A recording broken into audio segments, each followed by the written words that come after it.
case of the Dojima rice market, and we have Jake, Avery, Mallory, Ben, and I'm Sage. And so to give a little overview as to what were the Dojima rice markets, it was the world's first organized commodity futures exchange, which is basically buying or selling a predetermined amount for a certain time and cost in the future. It existed from 1697 to 1939, and it was located in Dojima, a sector of Osaka, which was the rice capital of Japan at the time. And so basically, there were four groups: the samurai, farmers, merchants, and the artisans. And the rice markets were a way for merchants to sell these future contracts in a decentralized way. And so the shogunate, which were the military leaders appointed by the emperor, they didn't like that the merchants were getting so wealthy. And so they decided to start arresting these merchants that were flaunting their wealth, and they started banning the markets. And so they did this because it was disrupting the social and economic classes of Japan. And as a cause of them doing all of those things, the price of rice dropped, which was really bad for the samurai because they owed lots of money to the merchants. The shogunate also started canceling their debts. And so they tried to start their own rice market, but it failed because there were lots of rules and regulations. And then once that failed, they decided to authorize the original rice market. And that made the rice prices go up. And so this helped because the buyers were able to secure a good price on rice, and then the farmers had they had security in what they were doing as well. So in Japan, rice was often equated with power, and we saw that specifically with the samurai. And so the samurai were kind of a higher class in Japan, and so there was a very clear divide between the samurai and then other kind of middle class workers, kind of like Sage was mentioning, like the farmers, artisans, merchants, etc. And so rice was equated with power because it was a form of payment for the samurai. Their salaries kind of fluctuated with the price of rice. So if rice prices went up, so did their salaries. And if it went down, so did their salaries.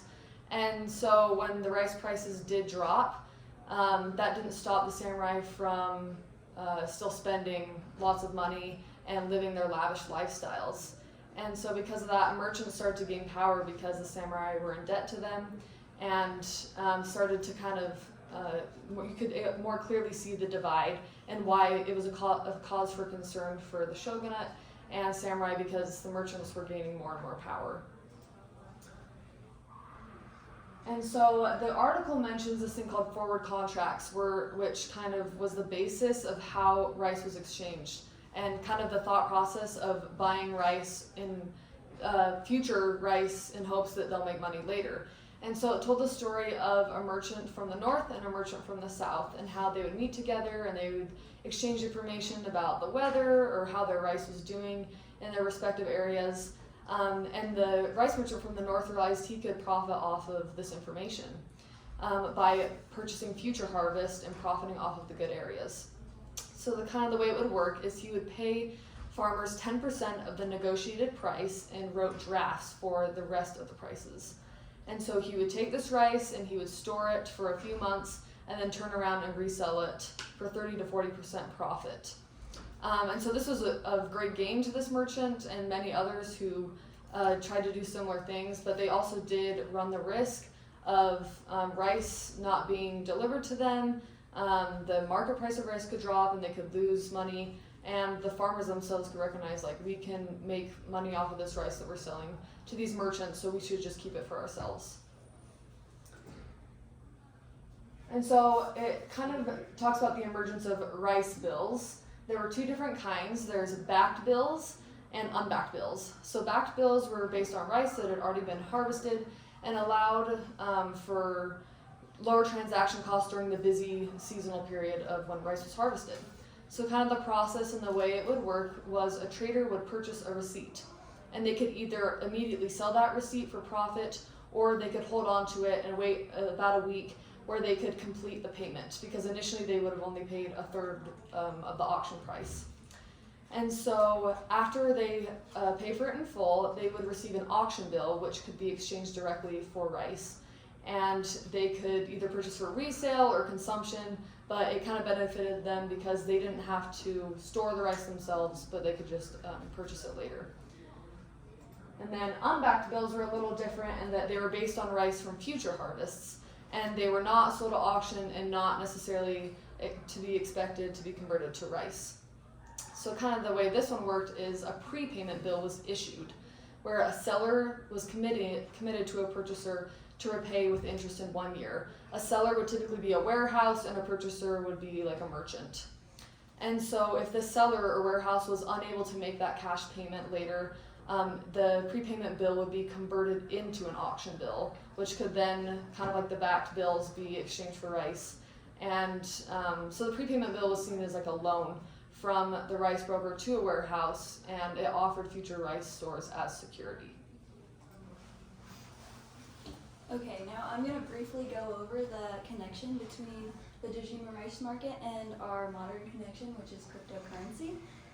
So there's a community within both of them that's a peer-to-peer exchange. So with cryptocurrency, they would trade crypto from person to person, and that's the same with the rice market. They would trade rice from person to person, and the government isn't directly involved in any of that. And then there's also reselling to get larger gains with both of these.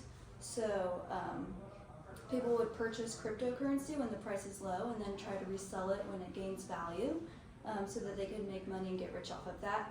And then likewise, people would purchase rice bills when they were lower, and then when the price of the bill increased, they would try to sell it so they'd make money off of that. And so then they both also relate to forward contracts, which is an agreement between two parties to buy or sell something at a future time. So in the rice market, rice bills were given in place of rice, but as a promise that rice would be given at upon an agreed time in the future. And depending on if the harvest was successful or not, then the bill could gain or lose value. And then in cryptocurrency, sellers buy crypto banking on the hope that the value increases so that they can sell it for more than they bought it for. So both run the risk of losing money, and depending on the demand of crypto, it could gain or lose value. And then some more connections are that the value is not predetermined with either of them. So with both cryptocurrency and the Dojima rice market, it's not set or before by the government or anything like that. So the supply of the currency and the demand for it are what determine its value and contribute to the price. And then there's also a similarity with proof of work and rice bills. Proof of work is like how people sometimes mine for cryptocurrency. So with proof of work, people will invest in the technology they need to mine for cryptocurrency. And so that can pay off if they do super well with that. And that's similar to rice bills, because people will invest in the piece of paper hoping that that will gain value and give them a greater profit. And then they'll make money off of that. So diving into some deeper connections with crypto and the rice markets, both exchanges are decentralized. They're both a form of currency. Crypto is more of an currency, and rice is obviously a form of a good. They're both decentralized, which means that the government doesn't regulate. While the government did regulate some of the rice, they had these rice markets were decentralized exchanges, just like the crypto market.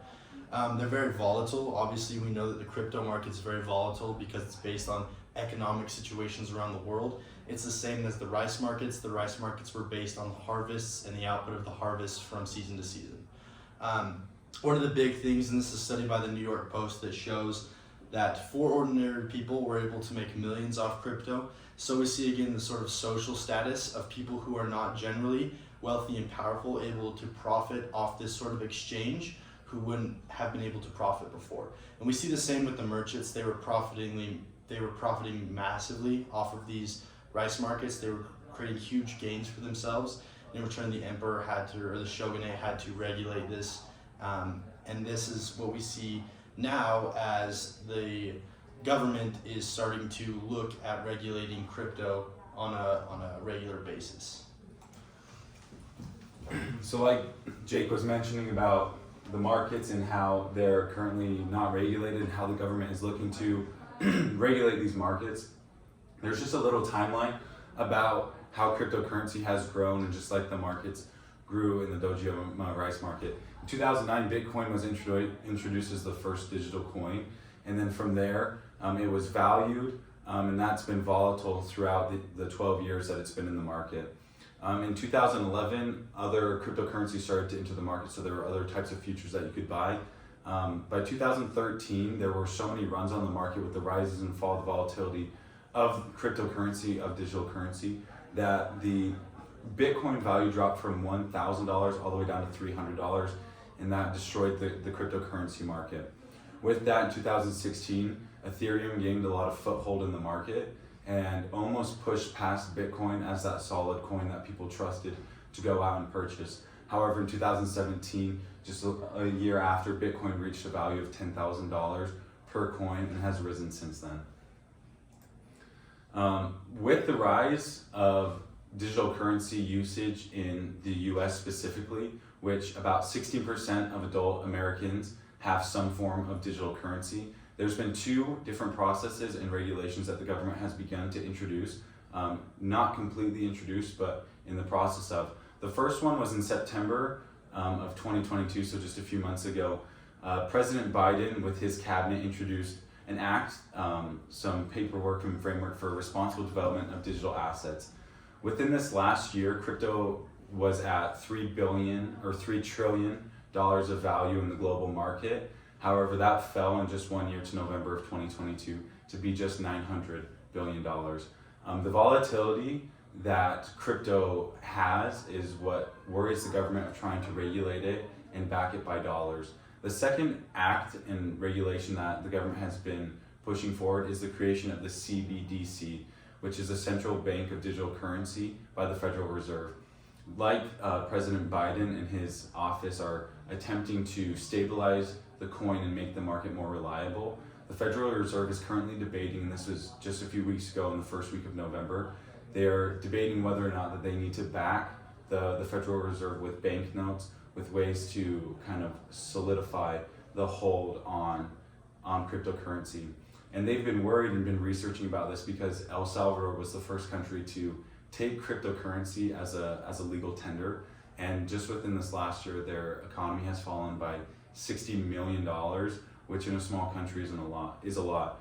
And so we see that as the government has tried to get into this position to regulate and to centralize cryptocurrency, we can relate it a lot to the Dojima rice market.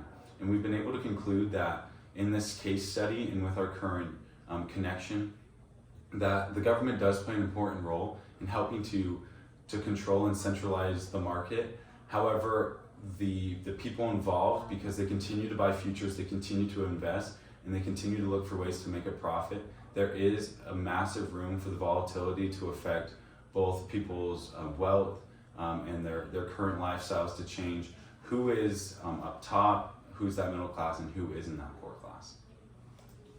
Thank you. Thank you.